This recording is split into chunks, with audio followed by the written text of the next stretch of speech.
Students, जैसा कि मैंने आप सभी को बताया है कि हम इंडेक्सिंग यूज़ करते हैं। इंडेक्सिंग का मकसद क्या होता है? कॉस्ट ऑफ एक्विजिशन की वैल्यू को बढ़ा देते हैं, जिसके कारण कैपिटल गेन कम आता है। कैपिटल गेन कम आने से टैक्स कम लगता है। लेकिन यहाँ पर बहुत सारी ऐसी सिचुएशन है जहाँ पर लॉन्ग टर्म कैपिटल असेट्स हैं और लॉन्ग टर्म कैपिटल गेन भी हो रहा है, ठीक है। वहाँ पर हम इंडेक्सिंग यूज़ नहीं करते। जब हम इंडेक्सिंग यूज़ नहीं करेंगे तो कैपिटल गेन ज़्यादा आएगा और टैक्स भी ज़्यादा लगेगा। यहाँ पर कुछ कंडीशनें हैं, कुछ ऐसे केसेस हैं जहाँ पर हम इंडेक्सिंग यूज़ नहीं करते हैं। तो पेपर में आपको ये भी क्वेश्चन आ सकता है ना कि कौन सी लॉन्ग टर्म गेन है जिस पर हम इंडेक्सिंग यूज नहीं करते हैं। तो हम देख लेते हैं, ठीक है। न्यूमेरिकल आपको आ जाए तो आपको पता होना चाहिए कि इस केस में इंडेक्सिंग नहीं करनी है। इसमें एक्चुअल कॉस्ट या फिर fair market value whichever is higher वो ले लेना है, जो उस समय सिचुएशन के अकॉर्डिंग होगा। Indexing of cost is not to be done behind calculating long term capital gain. हम इंडेक्सिंग यूज नहीं करेंगे। तो पहला हमारा है transfer of long term debenture और bond. Transfer of long term debenture और बॉन्ड, ठीक है, पर इंडेक्सिंग नहीं करेंगे। लॉन्ग टर्म डिवेंचर और बॉन्ड पर इंडेक्सिंग नहीं करेंगे। लेकिन कौन से? Other than capital index bond. Capital index bond होंगे issued by the government. Other than जो गवर्नमेंट ने इशू किए हुए हैं बॉन्ड पर, उनकी इंडेक्सिंग होगी। उसके अलावा transfer of long term debenture पर इंडेक्सिंग नहीं होगी। ये कौन सा दिया हुआ है? प्रोविजो 3(2) सेक्शन 48 में कहा गया है, ठीक है। गवर्नमेंट के कैपिटल इंडेक्स बॉन्ड पर होगी इंडेक्सिंग, लेकिन इसके अलावा बाकियों पर लॉन्ग टर्म डिवेंचर और बॉन्ड पर इंडेक्सिंग नहीं होगी। ये कौन से सेक्शन में दिया है? सेक्शन 48 और प्रोविजो 3 में दिया हुआ है, ठीक है। तो मुझे लगता है कि आप ये पहला टॉपिक समझ गए होंगे। सिंपल सी बात है। Transfer of sovereign gold bond issued by RBI under sovereign gold bond scheme 2015 के अंदर जो ये बॉन्ड इशू किए हैं, इस पर भी इंडेक्सिंग नहीं होगी। ट्रांसफर ऑफ शेयर इन और डिवेंचर ऑफ इंडियन कंपनी, ठीक है। ट्रांसफर कौन से शेयर की और डिवेंचर की हो रही है? इंडियन कंपनी के। Bye non resident assessee. Assessee कौन है? असेसी कौन है? Non resident.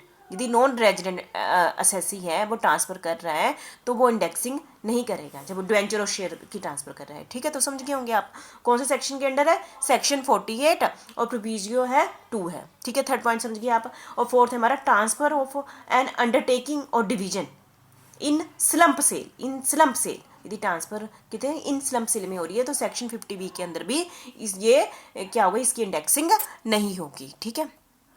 नेक्स्ट है हमारा transfer of long term capital assets being an equity share in a company और a unit of an equity oriented fund और a unit of business trust refer to in section 112A third proviso to section 48। ये भी long term capital assets भी जैसे equity share है, इनकी indexing नहीं होगी, ठीक है। तो आप एक टाइप से रट्टा लगा लेना है ये कौन कौन से आते हैं, ठीक है। अगला हमारा 6th है transfer of unit purchased in foreign currency. ऐसे यूनिट जो किसमें हमने परचेज किए हुए हैं? फॉरेन करेंसी में परचेज किए हुए हैं। यदि हमने परचेज फॉरेन करेंसी में किए हुए हैं, उनकी इंडेक्सिंग नहीं होगी। कौन से सेक्शन के अंडर? सेक्शन 115B के अंदर, ठीक है। यदि मैंने पैसे की पेमेंट, जब मैंने वो चीज़ ली थी फॉरेन करेंसी में दी थी, तो उसकी यूनिट लिए थे ना, तो वो उसकी इंडेक्सिंग नहीं होगी, ठीक है।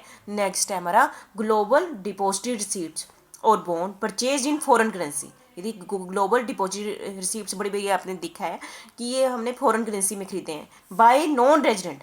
यदि किसने खरीदे हैं? नॉन रेजिडेंट ने खरीदे हैं, तो उसकी इंडेक्सिंग नहीं होगी, ठीक है। बाय नॉन रेजिडेंट, ये ध्यान में रखना किसने लिए। हर एक पॉइंट इंपॉर्टेंट है।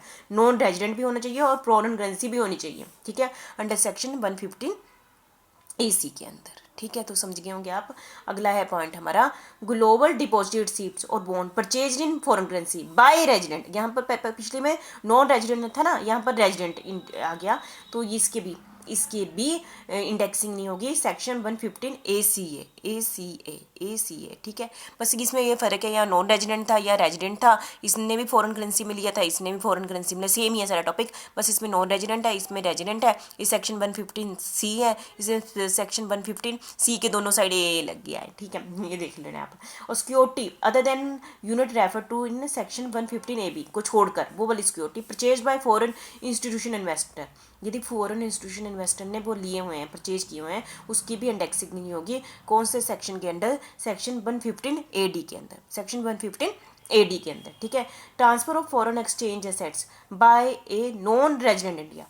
Transfer of foreign exchange assets by non resident India, उसकी भी इंडेक्सिंग नहीं होगी। ये मतलब इंडेक्सिंग का बेनिफिट होता है मतलब ये वाले बेनिफिट इंडेक्सिंग का नहीं दिया जाएगा नॉन रेजिडेंट इंडियन को, सेक्शन 115D के अंदर, ठीक है। तो 10 पॉइंट मैंने आपको कराए, ये आपका एक क्वेश्चन बन जाता है कि इनकी इंडेक्सिंग नहीं होगी तो कॉस्ट बढ़ेगी नहीं, कॉस्ट एक्विजिशन बढ़ेगी नहीं, तो इससे क्या होगा, कैपिटल गेन ज़्यादा होगा तो इनको टैक्स ज़्यादा देना पड़ेगा, ठीक है। तो ये सारे 10 पॉइंट आपने अच्छे से रट्टा लगा लेना, पेपर के लिए भी इंपॉर्टेंट है, न्यूमेरिकल करते समय भी इंपॉर्टेंट है, ठीक है। तो ये कुछ पॉइंट है जो आपने न्यूमेरिकल करते समय वैसे भी माइंड में ध्यान में रखने हैं कि किन पर इंडेक्सिंग होनी है, किन पर नहीं होनी है, वैसे पॉइंट मैंने आपके साथ डिस्कस करने जा रही हूँ। The benefit of indexing of cost is available in respect of unit और यूटीआई म्यूचुअल फंड। इंडेक्सिंग किस पर होगी, यूटीआई के जो म्यूचुअल फंड पर भी इंडेक्सिंग होती है, ठीक है, बस यही कहना है मैंने। Indexing of cost is not to be done while calculating, नहीं करनी है बिहाइल कैलकुलेटिंग गेन और loss on depreciable assets, depreciation assets पर इंडेक्सिंग नहीं करनी है। एज सच गेन और loss in always short term capital gain और लॉस, ठीक है। No indexation of cost of transfer of any short term capital assets. आपको पता ही है कि शॉर्ट टर्म कैपिटल एसेट्स पर हम इंडेक्सिंग करते भी नहीं है वैसे भी, ठीक है। Indexation benefit shall be allowed in respect of long term capital gain. आपको पता है कि हम इंडेक्सिंग हमेशा किस पर करते हैं, लॉन्ग टर्म कैपिटल गेन पर करते हैं, rising on transfer of sovereign gold bond to all the assets. मतलब कि आपको ओवरऑल तो यही पता है ना, लॉन्ग टर्म कैपिटल एसेट्स पर इंडेक्सिंग होती है, शॉर्ट टर्म कैपिटल गेन पर इंडेक्सिंग नहीं होती है। जो पीछे मैंने 10 पॉइंट किए हैं वो लॉन्ग टर्म ही थे, लेकिन उस पर इंडेक्सिंग नहीं होगी, ठीक है। तो यह टॉपिक आपने अच्छे ढंग से कर लेना। Thank you very much.